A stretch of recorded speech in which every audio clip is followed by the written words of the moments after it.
America में आज राष्ट्रपति चुनाव के लिए मतदान होना है। दुनिया का सबसे पुराना लोकतांत्रिक देश आज अपने 47वें राष्ट्रपति को चुनने के लिए वोट करेगा। राष्ट्रपति पद के लिए रिपब्लिकन पार्टी के डोनाल्ड ट्रंप और डेमोक्रेटिक पार्टी के कमला हैरिस के बीच सीधा मुकाबला है। भारतीय टाइम अनुसार शाम 4:30 बजे से वोटिंग शुरू हो जाएगी। कनाडा के ब्रैम्पटन में हिंदू सभा मंदिर के बाहर खालिस्तानी समर्थकों के प्रदर्शन में शामिल होने वाले एक पुलिस अधिकारी को सस्पेंड कर दिया गया है। जानकारी के मुताबिक हरिंदर सोही नाम का व्यक्ति पील रीजनल पुलिस टीम में अधिकारी के पद पर है। तो रविवार को मंदिर के बाहर खालिस्तानी झंडा लहराता हुआ पाया गया था, जिसे अब सस्पेंड कर दिया गया है। सुप्रीम कोर्ट ने दिवाली के दौरान दिल्ली में कोर्ट के आदेश का उल्लंघन होने पर दिल्ली सरकार और पुलिस को फटकार लगाई है। कोर्ट ने सुओ मोटो एक्शन लेते हुए कहा कि राज्य में पटाखों पर बैन का मुश्किल से ही पालन हो सका। कोर्ट ने कहा कि कुछ ऐसा करना होगा ताकि अगले साल दिवाली के दौरान पटाखों पर प्रतिबंध के आदेशों का उल्लंघन न हो।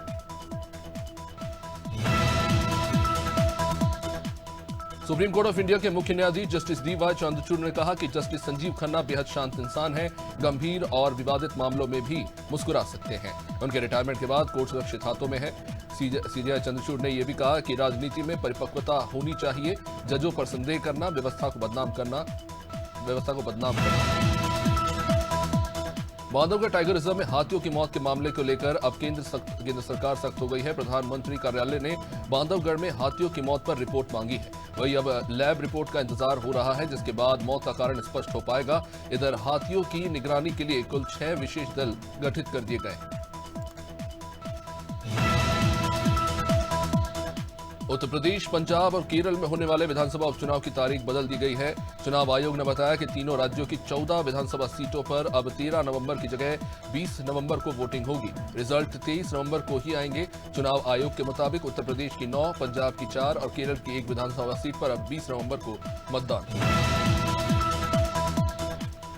वक्फ बिल पर बनी संसदीय समिति के अध्यक्ष बीजेपी सांसद जगदंबिका पाल पर विपक्षी सांसदों ने तानाशाही के आरोप लगाए हैं। इन सांसदों ने समिति से अलग होने की चेतावनी दी है। इनका आरोप है कि पाल विपक्ष की राय लिए बिना ही एक तरफा फैसले ले रहे हैं।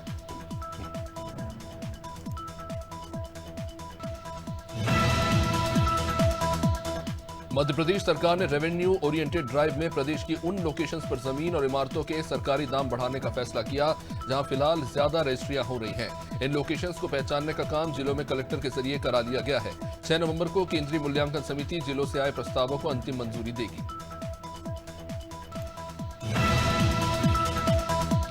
मध्य प्रदेश में नगरीय निकायों के पेंशनर्स को बड़ी सौगात मिली है। सीएम डॉक्टर मोहन यादव की मंशा अनुरूप और नगरीय विकास एवं आवास विभाग मंत्री कैलाश विजयवर्गीय के निर्देश पर प्रदेश के नगरीय निकायों के पेंशनर्स की महंगाई राहत दर में बढ़ोतरी की गई है। इस संबंध में नगरीय विकास एवं आवास विभाग के आयुक्त भरत यादव ने आदेश जारी किए।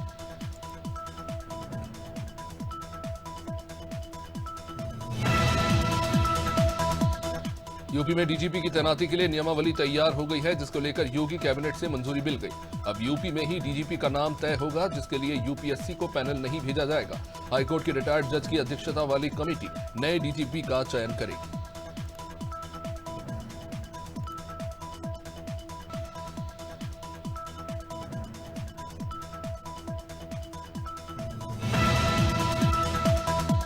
प्रधानमंत्री स्वनिधि योजना में अपना मध्य प्रदेश अव्वल रहा। बीते 3 सालों से देश भर में मध्य प्रदेश पहले स्थान पर है। नगरीय क्षेत्रों में हाथ ठेला चालकों, रेहड़ी पटरी वालों को 10, 20 से लेकर 50,000 रुपए तक का ऋण प्रदान कर उन्हें आर्थिक रूप से सशक्त किया जा रहा है।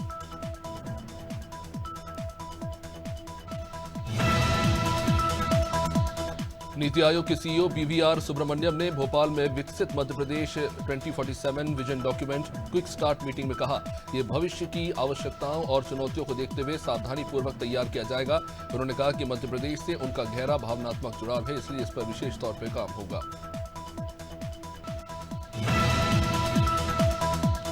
मध्य प्रदेश के कैबिनेट मंत्री कैलाश विजयवर्गीय इंदौर के छतरीपुरा थाना क्षेत्र के दौरे पर रहे।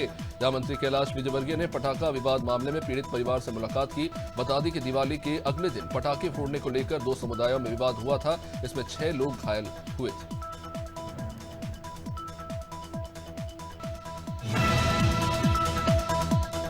जयपुर में नागौर से कांग्रेस के पूर्व जिला अध्यक्ष सुखवीर सिंह चौधरी, पूर्व जिला परिषद सदस्य राजाराम चौधरी सहित 14 नेताओं ने भाजपा का दामन थाम लिया।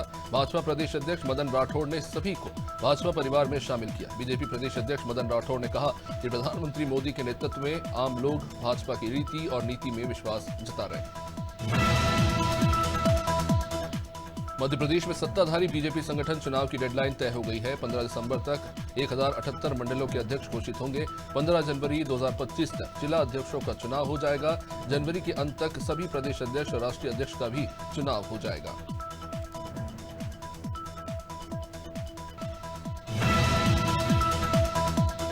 टॉम ट्रैफिक इंडेक्स की जारी रिपोर्ट में पूरे एशिया में सबसे खराब ट्रैफिक और सबसे अधिक गाड़ियों की भीड़ वाले शहरों में देश के 2 शहर टॉप पर हैं। इनमें पहले स्थान पर बेंगलुरु और दूसरे स्थान पर पुणे है। बेंगलुरु में 4 पहिया वाहन से 10 किलोमीटर की दूरी तय करने में 28 मिनट का समय लग जाता है। हालात इस कदर खराब। कौशाम्बी के करारी इलाके में प्रधान के बेटे की हत्या के बाद इलाके में सनसनी फैल गई। युवक जब रात को घर वापस नहीं लौटा तो परिवार वालों ने युवक की तलाश शुरू की। इसके बाद युवक का शव कुएं में पाया गया। हत्यारे ने युवक की हत्या के बाद उसकी लाश को छुपाने के लिए उसे कुएं में फेंक दिया था।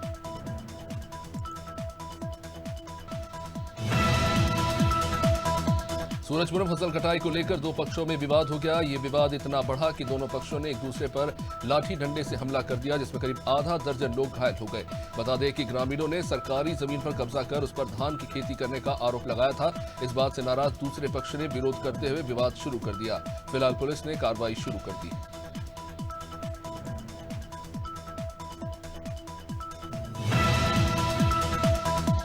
लखनऊ के चिन्हट थाना क्षेत्र में एक घर में चोरी हुई। बताया जा रहा है कि प्रेमबाग में रहने वाले घर के लोग दिवाली मनाने अपने पैतृक गांव गए थे और इसी दौरान चोरों ने सूने मकान को अपना निशाना बनाया। इसके बाद जब परिवार गांव से वापस लौटा तो घर से ज्वेलरी समेत नकदी गायब थी। फिलहाल पीड़ित परिवार ने थाने में केस दर्ज करा दिया है।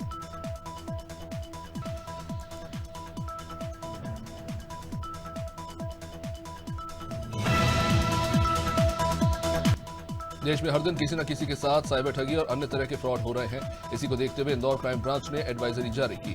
साइबर ठगी की रोकथाम के लिए crime branch DCP Rajesh Kumar Tripathi ने एक बार फिर लोगों को जागरूक किया। उन्होंने कहा कि शेयर ट्रेडिंग और डिजिटल अरेस्ट के मामले लगातार बढ़ते जा रहे हैं।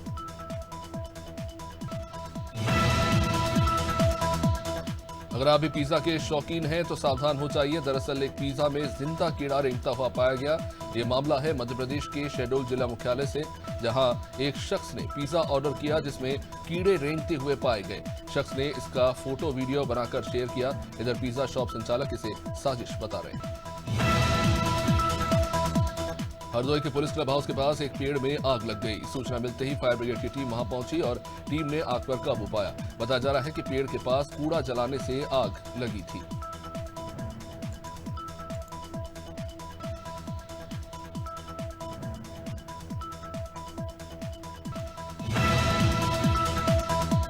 आगरा में एयरफोर्स का मिग 29 एयरक्राफ्ट क्रैश हो गया। पलक झपकते ही विमान खेत में जा गिरा, जिसके बाद उसमें आग लग गई। बता दें कि जमीन पर फाइटर प्लेन गिरने के साथ ही विस्फोट हुआ। हादसे के वक्त इसमें एक पायलट मनीष मिश्रा थे। आग लगने से पहले ही पैराशूट की मदद से फाइटर प्लेन से कूद गए।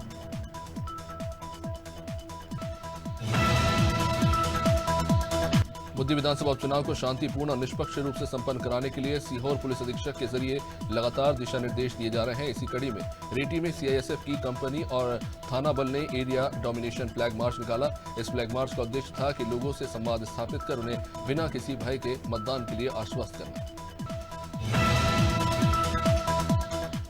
सतना के राजरवार गांव में करोड़ों की जमीन पर लगाई गई बाबा साहब भीमराव अंबेडकर की प्रतिमा को प्रशासन ने हटा दिया। दरअसल बीते दिनों कुछ असामाजिक तत्वों ने फौजी समीर प्यासी की पट्टी की जमीन पर कब्जा करने के लिए बाबा साहेब की प्रतिमा वहां पर स्थापित कर दी। इसके बाद पीड़ित और ग्रामीणों ने प्रशासन से इसकी शिकायत कर मामले को लेकर गुहार लगाई।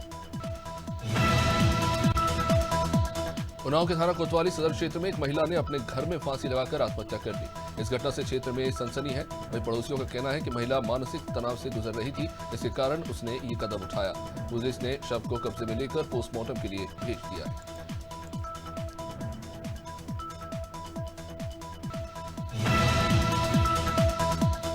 लखनऊ के बलरामपुर अस्पताल में एक युवक ने फांसी लगाकर आत्महत्या कर ली।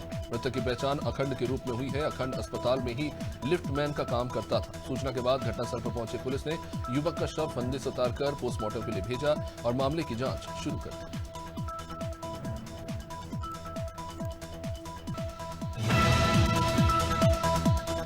बालाघाट से एक सनसनीखेज मामला सामने आया है, जहां एसएएफ से निलंबित संघी जवान ने अपनी आरक्षक पत्नी की गला घोंटकर हत्या कर दी। हत्या के बाद आरोपी पत्नी के शव के पास ही बैठा रहा और सुबह कोतवाली पहुंचकर आत्मसमर्पण कर दिया। ये मामला कोतवाली क्षेत्र का है। हत्या की वजह घरेलू विवाद बताया जा रहा है।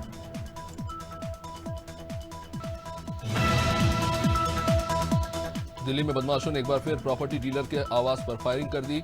प्रॉपर्टी डीलर के ऑफिस में फायरिंग की। यह मामला उत्तरी दिल्ली के अलीपुर थाना क्षेत्र का, जहां बूढ़पुर गांव के नेशनल हाईवे नंबर 44 पर बने गोयल प्रॉपर्टी डीलर के ऑफिस के ऊपर बदमाशों ने कई राउंड फायरिंग की। इस वक्त बदमाशों ने वारदात को अंजाम दिया। उस वक्त ऑफिस के अंदर कोई भी मौजूद नहीं था। फिलहाल पुलिस इस पूरे मामले की जांच में जुट गई।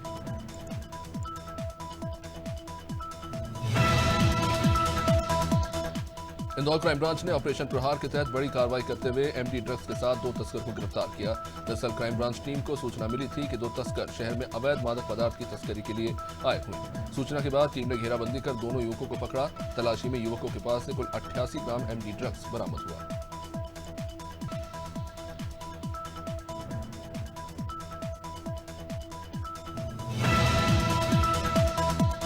मटियागढ़ के बक्सवाहा मार्ग पर एक ट्रक अनियंत्रित होकर पुल से नीचे पलट गया। हादसे में ट्रक चालक गंभीर रूप से घायल हो गया, जिसे इलाज के लिए स्वास्थ्य केंद्र में भर्ती कराया गया। बताया जा रहा है कि ट्रक झांसी से दमोह की इमलाई फैक्ट्री जा रहा था और ब्रेक फेल होने के कारण पुलिया के नीचे पलट गया। फिलहाल पुलिस ने घटना की जांच शुरू कर दी।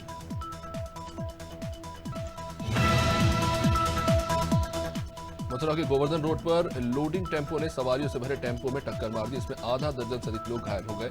इनमें से 3 महिला श्रद्धालुओं की हालत नाजुक बताई जा रही है। जानकारी के मुताबिक मथुरा से गोवर्धन जा रहे टेम्पो ने गोवर्धन से सवारियां लेकर आ रहे टेम्पो में टक्कर मारी थी, जिससे टेम्पो पलट गई।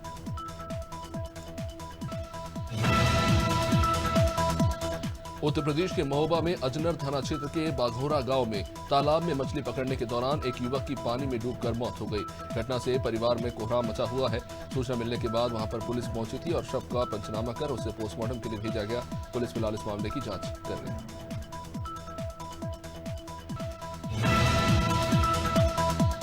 बीगनगांव में ग्रामीण खुले में कचरा फेंके जाने से परेशान है। दरअसल नगर से निकलने वाला वेस्टेज कचरा रहवासी क्षेत्र में फेंक दिया जाता है। इससे पचंबा गांव के रहवासियों को परेशानी हो रही है। यहाँ के लोगों का कहना है कि अगर नगर में कोई पशु मर जाता है तो उसे भी यहाँ खुले में फेंक दिया जाता है, जिससे बदबू के कारण लोग परेशान हो रहे हैं। गोंडा में छठ पूजा का त्योहार बड़े ही धूमधाम से मनाया जाता है। इसे लेकर प्रशासन की तरफ से पूरी तैयारी कर ली गई। गोंडा जिलाधिकारी नेहा शर्मा ने सभी घाटों के साथ साफ सफाई को लेकर सख्त निर्देश जारी किए। छठ पूजा को लेकर किसी भी लापरवाही को उन्होंने कहा कि बर्दाश्त नहीं किया जाएगा। वही तैयारियों का जिला अधिकारी ने खुद निरीक्षण कर जायजा लिया। सेंसेक्स आज करीब 100 अंक की गिरावट के साथ 78,620 के स्तर पर कारोबार कर रहा है। निफ्टी भी 20 अंक गिरा हुआ है। ये 23,950 के स्तर पर कारोबार कर रहा है। सेंसेक्स के 30 शेयरों में से 19 में गिरावट है और 11 में तेजी। निफ्टी के 50 शेयरों में से 37 में गिरावट है और 13 में तेजी है।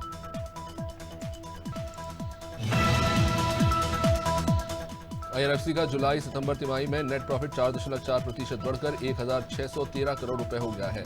पिछले साल इसी तिमाही में कंपनी का शुद्ध मुनाफा 1,544 करोड़ रुपए रहा था। पिछली तिमाही में ये 1,576 करोड़ रुपए रहा, यानी तिमाही आधार पर कंपनी का नेट प्रॉफिट 2.28% बढ़ा है।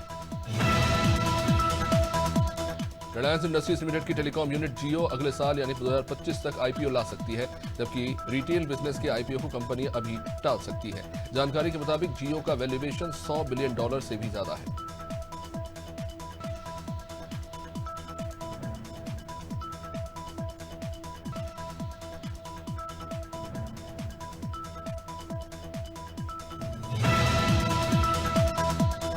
पूर्व भारतीय क्रिकेटर मोहम्मद कैफ ने भारतीय बैटर्स की आलोचना की है। 43 साल के पूर्व क्रिकेटर ने न्यूजीलैंड के खिलाफ ऐतिहासिक क्लीन स्वीप झेलने के बाद कहा कि हमारे बल्लेबाज न्यूजीलैंड के एवरेज स्पिनर्स को नहीं खेल सके।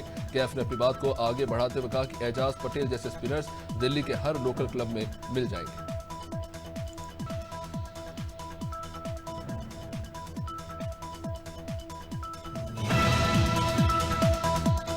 ऑस्ट्रेलिया ने पहले वनडे में पाकिस्तान को 2 विकेट से हरा दिया। टीम ने 3 मैचों की सीरीज में 1-0 की बढ़त हासिल कर ली। सोमवार को मेलबर्न में खेले गए पहले मुकाबले में ऑस्ट्रेलिया ने टॉस जीतकर पहले बॉलिंग का फैसला किया।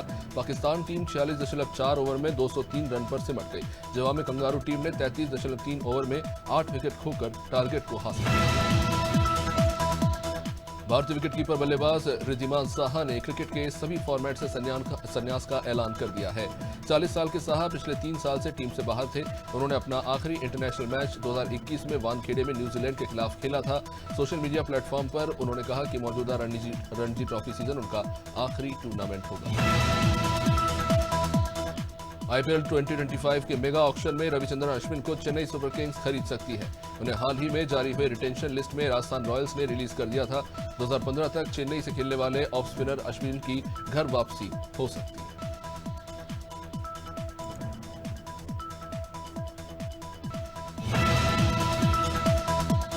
बॉलीवुड के फेमस सिंगर शांतनु मुखर्जी राजधानी रायपुर पहुंचे, जहां वो राज्योत्सव में शामिल हुए। रायपुर पहुंचने के बाद उन्होंने मे फेयर रिजॉर्ट में प्रेस वार्ता को संबोधित किया। इस दौरान उन्होंने कहा कि छत्तीसगढ़िया सबसे बढ़िया। इस बार छत्तीसगढ़ का बर्थडे वीक चल रहा है और यहां बहुत कुछ प्रोग्रेस हुआ।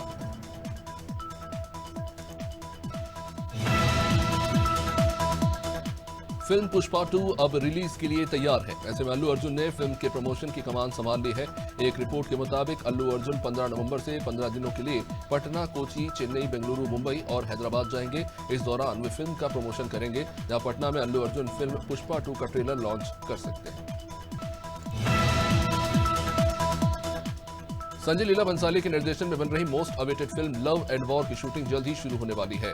आलिया भट्ट, रणबीर कपूर और विक्की कौशल स्टारर इस फिल्म का सेट मुंबई की फिल्म सिटी में तैयार हो चुका है। हाल ही में आई एक रिपोर्ट के मुताबिक फिल्म सिटी के स्टूडियो 5 में फिल्म का सेट तैयार हो चुका है। सेट को हिस्टोरिकल बनाया गया है। बॉलीवुड सुपरस्टार सलमान खान कुख्यात गैंगस्टर लॉरेंस बिश्नोई की धमकी के बाद से लगातार खबरों में है। अब एक बार फिर से सलमान खान को लॉरेंस बिश्नोई के नाम पर एक धमकी दी गई है। साथ ही 5 करोड़ रुपए की फिरौती भी मांगी गई। धमकी देने वाले ने दावा किया कि वो लॉरेंस बिश्नोई का भाई है।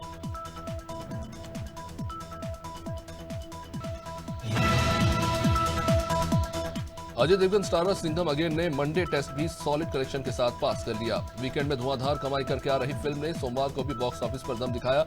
मंडे को फिल्म ने तकरीबन 18 करोड़ रुपए का कलेक्शन किया है और इसके साथ 4 दिन में सिंघम अगेन ने इंडियन बॉक्स ऑफिस पर तकरीबन 143 करोड़ रुपए से ज्यादा के नेट कलेक्शन किए। नवंबर की शुरुआत होती मध्य प्रदेश में रातें ठंडी हो चली हैं। ज्यादातर शहरों में रात का टेम्परेचर 20 डिग्री सेल्सियस से कम रहा। अनूपपुर का अमरकंटक और नवतापुरम का पचमढ़ी सबसे ज्यादा ठंडा रहा। यहां टेम्परेचर 13 डिग्री के नीचे चला गया।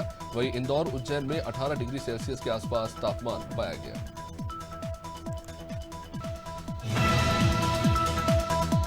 छत्तीसगढ़ में मौसम साफ होने के बाद दिन में तेज धूप और शाम के बाद ठंड का एहसास होने लगा है। मौसम ड्राई होने से ज्यादातर जिलों में दिन का तापमान 31 डिग्री से 34 डिग्री के बीच बना हुआ है। मौसम विभाग के मुताबिक अगले 3 दिनों के दौरान सरगुजा संभाग के जिलों में न्यूनतम तापमान 1 से 2 डिग्री सेल्सियस तक बढ़ सकता है। बाकी जिलों में कोई विशेष बदलाव होने की संभावना नहीं है।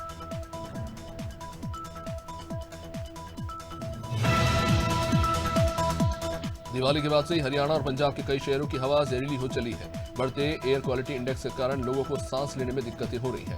हरियाणा की बात करें तो राज्य के 4 शहर रेड कैटेगरी में और 12 शहर ऑरेंज कैटेगरी में आ चुके हैं। इसमें से हिसार का एयर क्वालिटी इंडेक्स 379 दर्ज किया गया है, जो दिल्ली के एयर क्वालिटी इंडेक्स 381 से मात्र 2 अंक ही कम है।